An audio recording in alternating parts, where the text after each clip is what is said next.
અમદાવાદના બાપુનગરમાં કારમાં ભીષણ આગ લાગી હતી। બાપુનગર 4 રસ્તા પાસે કારમાં આગની ઘટના બની। અચાનક ચાલુ કારમાં આગ લાગતા અફરાતફરી મચી ગઈ હતી। તો દ્રશ્યોમાં પણ આપ જોઈ રહ્યા છો કયા કારણોસર આગ લાગી તે સુધી જાણવા નથી મળ્યું, પરંતુ અત્યારના જાણકારી છે તે પ્રમાણે પ્રાથમિક રીતે શોર્ટ સર્કિટ કારણ માનવામાં આવી રહ્યું છે।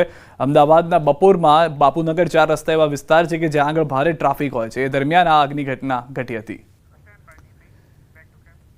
સાબરકાંઠાથી સમાચાર। ટ્રેનમાંથી 25 લાખ રોકડા મળ્યા છે। જયપુર અસારવા સુપરફાસ્ટ ટ્રેનમાંથી રોકડ મળી છે। બિનવારસી 25 લાખ રૂપિયા મળી આવ્યા છે। જીઆરપી ટીમ ચેકિંગ દરમિયાન શંકાસ્પદ થેલાને ચેક કરતા રોકડ મળી છે। રોકડ રકમ ભરેલો થેલો બિનવારસી હાલતમાં જણાતા પોલીસે રોકડ કબજે કરી છે। થેલા અને બેંકના સ્ટીકરના આધારે જીઆરપી ટીમે રોકડના માલિક સુધી પહોંચતા તપાસ હાથ ધરી। હવાલાની હેરફેર હોવાની આશંકા।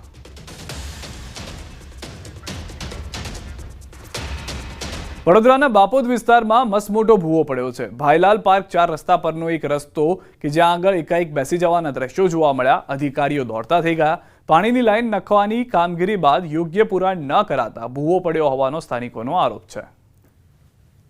લગભગ 20-25 દિવસથી પડ્યો છે। તૈયારીમાં રેલિંગ મૂકી ગયા પછી એમાં કોઈ દુરસ્તી થઈ નથી, અને આ લોકો મૂકી ગયા પછી એવું જ સમજે કે અમારા આ ભૂવો કમ્પ્લીટ થઈ ગયો છે, પણ ભૂવામાં અહીં 4 રસ્તા આવેલા છે। 4 રસ્તાને લીધે આ ભૂવાને લીધે એટલો ટ્રાફિક જામ થાય છે અને અકસ્માત થાય છે। પણ રોડ તૂટેલો છે એમની દયાથી, એટલે એક્સિડન્ટ ઓછા થાય છે। બાકી એમને જો રોડ હરખો કર્યો હોત ને તો એક્સિડન્ટ વધો જ। વડોદરા શહેર સ્માર્ટ સિટીનું નામ, વડોદરા શહેર ભૂવાની નગરી, ભ્રષ્ટાચારની નગરી। આજે વડોદરા શહેરના બાપોદ વિસ્તારના પાછલા ભાગની અંદર જોઈ શકો છો મસ્ત મોટો ભૂવો પડ્યો છે। 1 મહિના ઉપરાંત સમય થયો છે, કોઈ અધિકારીને દેખાતું નથી। અહીંના જે રાજકારણી છે એને પણ દેખાતું નથી। હાલમાં જ્યારે રજૂઆત કરવામાં આવી આપણા થકી, ત્યારે હવે આ ભૂવો પૂરાશે તેવું દેખાઈ રહ્યું છે। વોર્ડ નંબર 5માં આ ટ્રંક લાઇન છે, જેના ઉપર ઘણા વખતથી લગભગ એક જમીન બેસી છે અને ભૂવા જેવું એક પરિસ્થિતિ ઊભી થઈ છે।